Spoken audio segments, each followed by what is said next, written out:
Students, welcome to my YouTube channel Accounts Acharya.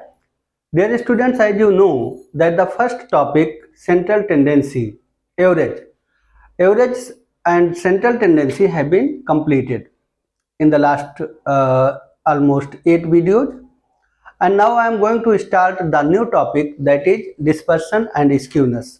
Dispersion and skewness यानी सब dispersion अपकिरण और विषमता। अपकिरण और विषमता आज हम आपको स्टार्ट करेंगे। तो बच्चों देखना है कि सबसे पहले आप डिस्पर्सन में देखेंगे, डिस्पर्सन के 4 टूल्स होते हैं। डिस्पर्सन है 4 टूल्स, इसके 4 टूल हैं। फर्स्ट टूल है आपका रेंज। रेंज मीन्स विस्तार, हिंदी में इसे विस्तार कहते हैं। नेक्स्ट है क्वार्टाइल डेविएशन, चतुर्थांश विचलन, और मीन डेविएशन, माध्य विचलन, स्टैंडर्ड डेविएशन, मानक विचलन। इस तरह से आपके पास 4 टूल्स डिस्पर्सन में कैलकुलेट करना होता है। तो याद रखें, जब कभी भी डिस्पर्सन की बात आए तो आपको तुरंत क्या क्या याद आना चाहिए? Range, quartile deviation, mean deviation और स्टैंडर्ड डेविएशन।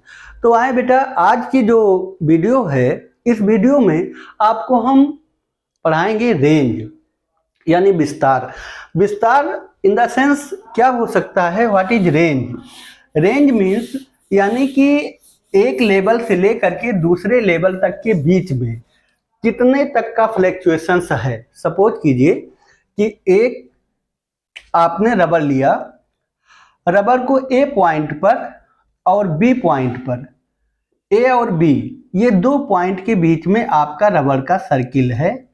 ये यानी ए और बी, जब आप रबर को बिल्कुल नहीं खींचते हैं उस समय पर आपका सर्किल एक बना हुआ है, that is A point to B point, या सपोज कीजिए C point to D point, right.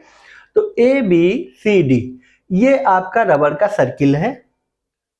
आपको रेंज समझना है ना। विस्तार यानी कितना बढ़ सकता है। तो if B point came to B1 and A point came to A1, C point become C1 and D point become D1.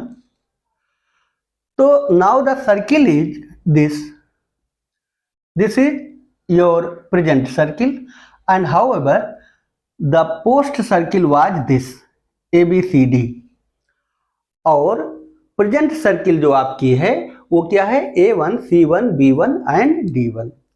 अब इसके बीच में अगर आप ये देखते हैं कि कितना पोर्शन इंक्रीज हुआ, ये इंक्रीजिंग यानी कितना आपका इंक्रीज हो गया, तो इस पोर्शन को ही हम क्या कहते हैं बेटा? रेंज। रेंज मीन्स विस्तार। आप अभी सीधा समझें, एक रबर को ले, जो सर्किल रबर है, रबर को ले और उसके बाद उसे पकड़ते हैं, तो जो इनिशियल लेवल है जहां पर से नीचे नहीं फ्लैक्चुएट हो सकता, तो इस पोर्शन को हम क्या कहते हैं? ABCD, right. ABCD पर ये सर्किल है। अब इसके बाद इसे हम खींचते हैं, बड़ा करने का प्रयास करते हैं, तो एक ऐसा लेवल आता है जहां पर जाकर के रबर की एक्सटेंट होती है, जहां से आगे रबर नहीं बढ़ सकती है, और अगर आगे आप बढ़ाते हैं तो या तो टूट जाएगी और या तो बेकार हो जाएगी।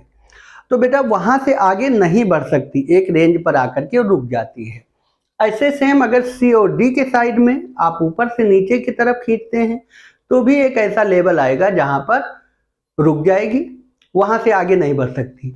तो मुझे जो विस्तार के अंदर यानी रेंज के अंदर जो कैलकुलेट करना है वो यही कैलकुलेट करना है कि कितना पोर्शन इंक्रीज हुआ, राइट। डिक्रीज का तो कोई चांस ही नहीं है। क्यों? क्योंकि इससे नीचे रबर जाएगी ही नहीं, यहाँ पर आना ही नहीं है, तो इसी लेवल पर ही रह जाएगी। और इसके ऊपर कितना इंक्रीजिंग हो रही है इसे हम कैलकुलेट करेंगे रेंज में, राइट बच्चों। तो आपको रेंज समझ में आ गया होगा। और अब आप देखेंगे, जैसा कि आपको मालूम है, सीरीज 3 टाइप की होती है।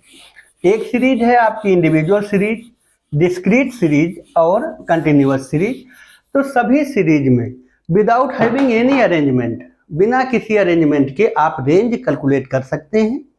जैसे भी सीरीज दी हो, बिल्कुल उसे चेक करने की ज़रूरत नहीं, उसे असेंडिंग ऑर्डर या डिसेंडिंग ऑर्डर में चेंज करने की कोई रिक्वायरमेंट नहीं है। सिर्फ आप सीधे क्या करेंगे, सीरीज से हायर वैल्यू और लोअर वैल्यू देख लेंगे कि हायर वैल्यू क्या है और लोअर वैल्यू क्या है। हायर वैल्यू और लोअर वैल्यू के बीच का डिफरेंस को ही हम क्या कहेंगे, रेंज, राइट। और कई बार कॉम्पिटिटिव एग्जामिनेशंस में क्वेश्चन पुटअप भी किया गया है इस रेंज से कि रेंज क्या है, ये रेंज कैसे कैलकुलेट किया जाता है, रेंज में आपकी फ्लक्चुएशंस कैसे काउंट करेंगे, क्या सीरीज को असेंडिंग ऑर्डर में चेंज करना पड़ेगा या डिसेंडिंग ऑर्डर में चेंज करना पड़ेगा, सीरीज की कौन सी वैल्यू कहाँ पर रोकनी है, ये देखना है।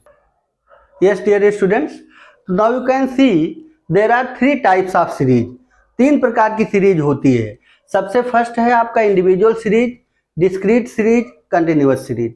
तो जैसे बच्चों मैंने आपको मीडियन में क्वार्टाइल, डेसाइल, परसेंटाइल और मीन एक्सेट्रा जब आप कैलकुलेट करते थे तो मैं सबसे पहले आपको कहता था सीरीज को अरेंज करो बेटा, सीरीज पहले अरेंज करना है, उसके बाद आगे काम करना है। चाहे वो इंक्लूसिव सीरीज हो, एक्सक्लूसिव सीरीज हो, डिस्क्रीट हो, इंडिविजुअल हो, मैं सब जगह पर एक प्रॉपर स्टेप्स लेता था।